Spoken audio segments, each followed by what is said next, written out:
Hey everybody, it's that Sunday School Girl of thatsundayschoolgirl.com. Welcome to the lesson for this Sunday, August 6th. Your weekends are in full swing and I hope that you're having a great time. And I already know, like, you've got all these great things lined out and you already know why I'm here, to make sure that on tomorrow you have Sunday school on that plan intentionally. And if it wasn't already in your head, that's why I had to show up, because I am provoking you to be in class. It is a fantastic weekend around here. I am finishing up some work for that Sunday School Girl and excited about what God is doing. This week started our 30 Ways in 30 Days with the top teachers who are enrolled in that course, and we are having a great time. It's a lot of work. But I am excited about it and the feedback that we're getting and just the engagement and the involvement. If you missed this round, I am so incredibly sorry, but we're having a great time in the Top Teachers Forum, and it's wonderful. So I hope that you will think about taking advantage of that when it is offered in the future. If you're new around here, welcome. You have just joined the largest cyber community of Sunday school students on the World Wide Web. I am so glad that you're here. I made a post this week and I realized that there are a growing number of Sunday school reviewers on YouTube, and I am excited. I engaged with a few of them and I've met some really awesome people through this medium. But I'm excited because when I look at the literal engagement, not just the views and the likes, but the conversations that we're having and the feedback, I want you to know that I'm appreciative for it. So don't stop liking it. If you like this video, please hit the like button. That's always encouraging. But thank you for being engaged in these conversations, because I learn from you and I try to be a person that is able to share some things, at least from my insights of the lesson, with you. Listen, I've got a problem around here. I don't want to quit or anything. That's not what this is about. But this ministry is growing. It's outgrowing my capacity and my capability at this point. And so I've got to rethink how I am doing things. And so I'm trying to be better at getting ahead of things. My internship is done. FYI, in terms of personal updates, as of Thursday, I am done with my internship. And so I have the next couple of weeks to, I guess I'll rest a little bit, but I also want to try to get ahead in some of my work and planning out great things for you between now and the end of the year. So if you're enjoying things like our 30 Ways in 30 Days, those are the kinds of things I want to be able to offer, not just the review on the weekends. It's interesting because I think some people think there she is with that video again. And yeah, I'm going to be all here with the video on the weekend, but there are so many things that I believe that we can do together as we work to impact the ministry of Sunday school. I'm doing something this week that I don't do often. I'm not even really good at it, but I've got to start asking your help. I'm actually working on upgrading equipment, upgrading capabilities, and even when I'm doing videos now, they're now taking like 3 and 4 hours to upload, which says to me that I've got to even change the speed of the internet that I'm working on, because I want to be able to keep up with the demand and keep up with supplying you with great training and great information and just keeping us connected as a Sunday school family. So there is a donate button that is always present on thatsundayschoolgirl.com. I will try to leave the link in the comments below. And if this is valuable to you in any way, any amount to support helps me out tremendously with the work that we're doing. And I have, as of this week, a new gift for partner level people. I think I've gotten 4 new partners this week, so I won't call their names because I didn't say that I could, but thank you, new partners who have supported with a gift of at least $30. And this is the new partner pin. Look who joined the lapel pin game this week. And one way to get this pin is by being a donation partner of at least $30. There is another way to get the pin, but I'll tell you about that later. But that's the new pin. Isn't she cute?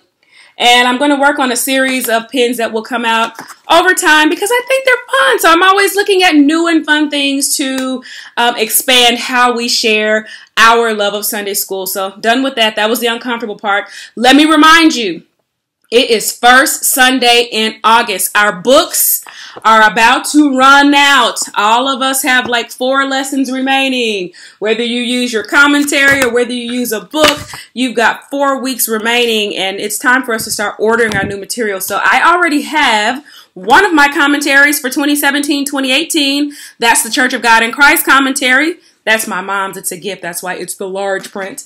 But excited about that. I am so blessed to be a contributor. I shared this a couple of weeks ago.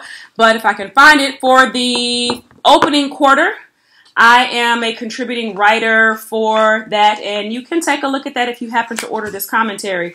Again, there are a number of publishers out there. I will probably own 2 or 3 commentaries before it's all over, but this is certainly one of them. So there it is, the quarter in advance, at a glance, whatever, quarter, wrote it, contributor, honored to do it, but excited about the Signs of God's Covenant article that I was able to submit. So this is a great one. I encourage you to find one that works for you, and make sure that you get it ordered. That the worst thing in the world is like running out and you don't have your material. So get it ordered and make sure that you don't run out of material. All right, that's it. Let's get into the lesson for this week. We're still in our quarter talking about God's urgent call. The last 4 weeks we talked about the call of prophets, and now we move to calls in the New Testament.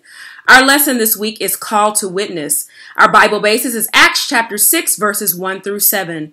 The Bible basis is Acts chapters 6 and 7. And our memory verse is chapter 6, verse 3. The lesson aim is that we will explain the ministry challenges of evangelism and benevolence in the first century church, describe how the church today balances efforts of outreach with other needs, and share some ways to honor your specific ministry call with the needs of your community. You know, people choose churches for different reasons. Some people like small, intimate churches because they want to know everyone and they feel more connected as a member, and they feel stronger when there's a smaller congregant to pastoral leadership ratio. And there are some people who like larger churches. They enjoy the diversity of ministry offerings and opportunities that larger churches offer. And then honestly, there are some churches that are called to minister in very specific ways, and they draw people who have either connected with that kind of experience or feel very passionately about ministering in certain ways. But no matter what kind of church you choose, there is always the opportunity for growing pains whenever an organization grows. And that's basically what we're looking at in this week's lesson as we take a look at the first century church in the book of Acts, which is written by Luke. And that's exactly what we see, a church growth situation. And people study church growth models because there are opportunities, but there are also challenges that take place when organizations grow. So what we have in this week's lesson basically is a concern. There's a conflict that has arisen in the church. First of all, we should note that it is a time that this church is doing exceptionally well. There are good things going on. The church has experienced good things, and specifically we know from the text that it's been a time of growth. Now, if we go back and look at Acts in chapters 2 and 3, we saw the church grow from 120 to more than 5,000. And then in chapter 5, we saw there was some subtraction in the church with Ananias and Sapphira. But here in chapter 6, the church is being multiplied. And anytime the work of God is going forth in that way, you can rest assured that the enemy is not happy about it. In the middle of all this growth comes conflict. The church was enjoying this high degree of success, and the enemy was not going to exhaust any effort to destroy the work of God that was being done. And so we have a situation where there was really good intent to meet a need and to meet an opportunity, but that was faced with an attack which created an internal struggle. It was the enemy's effort to divide and conquer the people inside of the church and to turn one group of believers against another. Now, in the first century church, all of these people are Jews, but they really come from 2 different backgrounds. The church at this point hasn't really reached out to the Gentiles. The Israelites were scattered, and so that meant that they were reared in a couple of different cultures. There was a group reared specifically in Grecian culture, and they were influenced by their dress, by their thoughts, by their philosophy. And then there were others who were reared with a Hebrew influence. And so the Hebrews looked at the Hellenists as those who had compromised, and the Hellenists or the Grecians looked at the Hebrews like they were holier than thou. So there was always kind of this opportunity for a rub between the two. What is the conflict that's arisen? Well, it's that the widows, those women whose husbands have passed away, and specifically widows who don't have family and don't have anyone who can help support them, have a problem. Basically, their society made it impossible for a widow to survive unless she had her family, children, or relatives who would have been expected to care for her so she would not starve to death. Well, the church identified this as a need, and they took the problem seriously. And they decided that the church was the place to give the widows help. And so those widows would serve the church, and in turn, the church would take care of the widows, giving them the daily distribution of food. So these widows, of course, were all women, and all of them believed in Jesus. But here was the concern. The concern was that the Grecian widows felt like they were being overlooked. And maybe it wasn't intentionally, but for whatever reason, they didn't feel that they were getting their fair share, like they were basically falling through the cracks. Now, we don't know from the text whether it was intentional or just bad management, but note that the enemy can take the smallest issue and turn it into a mass problem. There was just enough space for him to creep in. So this issue or this concern arose during a time of growth when the church was getting bigger, and there was a need for leaders to figure out how to deal with conflict. So what were they to do? They had this issue, and it needed to be managed before it got ugly. And so the council was pulled together, these church leaders who happened to be apostles, and they were to do something about this. And they have actually a really great solution. There's a strategy. They really didn't even allow the people who brought the problem to them to simply dump the problem in their lap. They said this is going to be a group solution. We have these women who are being overlooked, but we together are going to come together and figure out how we're going to deal with this problem. Well, now the first thing they did not do was allow themselves to be taken out of place for the work that they knew they were called to do. They said it's not right for us to stop the job that we're doing, which is preaching and teaching and praying, for us to become servers and wait tables and feed the widows. It's not that that wasn't important, but here was an opportunity to expand the work so that it could be done more efficiently, more effectively, and quite frankly, to spread more widely to a group of people. As they worked through the solution, note that this was not a popularity contest, but they were looking to select men of character. Now, they say you're going to serve up names to us, but at the end of the process, we will make the final decision. So the church had a voice, but the final decision rested with the leadership. And here was what they laid out. Don't just bring us any random group of names and random men. There are specific qualifications that these men must meet. You tell us the people, but make sure they fit this job description. We're going to take our hands off of this, so we need to know that these are going to be men that we can trust. And here were the three qualifications. They needed to be men of good reputation, full of the Holy Spirit, and full of wisdom. So in other words, good men, godly men, and gifted men. First of all, good men, because their reputation would be important. If you think about church leaders, we want leaders who have good reputations. But again, the apostles were going to take their hands off, and they needed to know that they could trust these men. If you look at places that we serve in our churches, you don't put someone on the finance team who can't manage their own finances at home. You don't put someone on the usher board who doesn't know how to be hospitable and have a good smile and greet people appropriately. So you wanted to find someone who had the reputation that fit the need. Not perfect people necessarily, but certainly people who knew how to be fair and just and who others thought and spoke well of. The second thing is that they would be godly men, so full of the Holy Spirit. Why? Because they were going to distribute resources. And even though it was, just food, as some people would think, they needed men who were both practical and spiritually minded. Men who would display the work of the Spirit, the fruit of the Spirit in their everyday lives, because they knew that if they didn't approach this with the right heart, they could do more damage than good.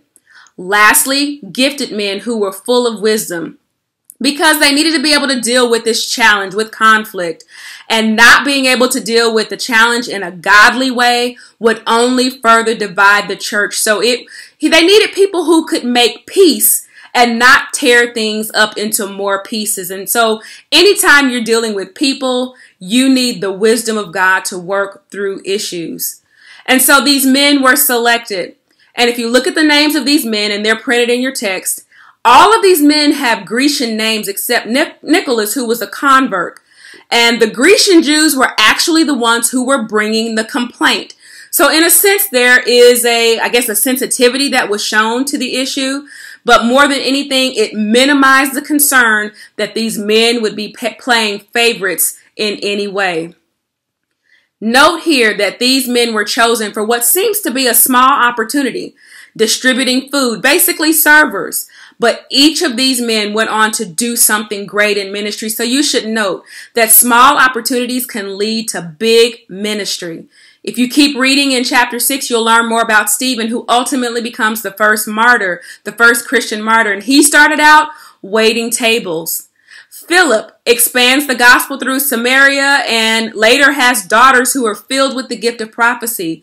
And Prochorus assists Paul and later becomes a pastor of a church in Nicodemus. So the pastor was once a server. While these men were seeing after the widow, here is what the apostles affirmed. They affirmed that they would continue to focus on doing their work. They were called to something too. We'll be praying while you do what God has called you to do. We're going to be praying, and we will be giving ourselves to the preaching of the word. Note that they didn't just brush this problem off like it wasn't good enough or they were too wonderful for it. As a matter of fact, our leaders are busy, especially our pastoral leaders, and it would have been a really bad attitude, a really wrong attitude if they had considered the work beneath them. But they said this is really an opportunity for us to focus on what we are called to do. We've been talking about calling this entire quarter.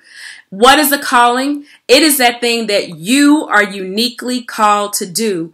And here the apostles reiterate their call. It wasn't beneficial to the larger body for them, their time, their energy, and their effort to be used in that manner. Now, neglecting the distribution of food, that was a problem, but neglecting the distribution of the word would have been a larger problem. And so they were really in a situation where they had to balance the urgent versus the important. And that really is a leadership principle, when you can decide and prioritize what you know is urgent versus simply what is important. And here they could not allow themselves to be distracted from what they were called to do. We know that their strategy, their solution was certainly one that was full of wisdom. And we know that because verse 5 tells us that it pleased the whole group. And you hear often you can't please all of the people all the time. But in this case, it pleased the entire group. And as a result, the word of the Lord, the word of God, was spread, and the number of disciples in Jerusalem increased rapidly, and a number of people came to the faith. And so in the end, there was good fruit that came out of a time of conflict. There was peace, the preaching or promoting of the gospel, the promoting of people being productive in ministry, and ultimately the progress of the church. Here are my key learnings from the week. The church, first of all, is meant to grow and to expand ministry as we grow in sharing the love of Christ in our communities. We should note that growing pains sometimes hurt. And when the church is growing, there are going to be new opportunities, but there will also be obstacles. Anytime you have a group of people working together, you potentially have problems. But we have to be mindful to watch for strategies that are divisive and come to divide and conquer a productive work. We should make sure that we have the right heart and the right facts before we articulate an issue that we see. Here, they were being accused of neglecting a certain group of widows when we don't really even know the why behind it, and they were accused of something ugly. So make sure that your heart and your facts are right before you articulate an issue. Next, there are times that we must deal with problems in the church. Leaders must deal with conflict head on, but they have to be dealt with in wisdom so that we don't ruin or destroy the fellowship of the church. And then solutions should take into account, it should be done in wisdom and with discernment, and also with grace toward each other.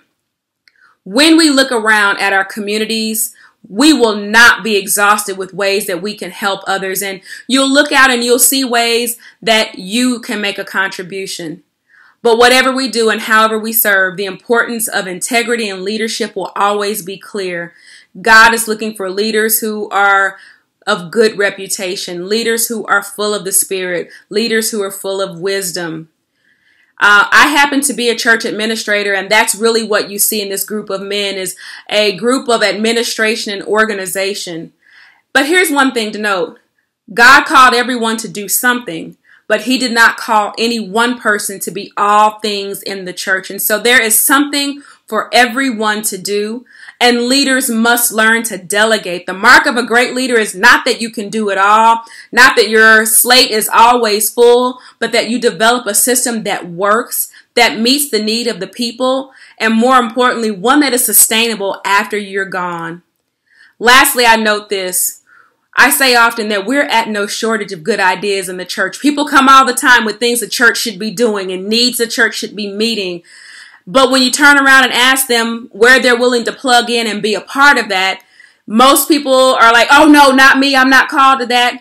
Well, God has called you to something. And I think the challenge of these lessons is to figure out, what is it that God is calling you to? What need are you called to meet?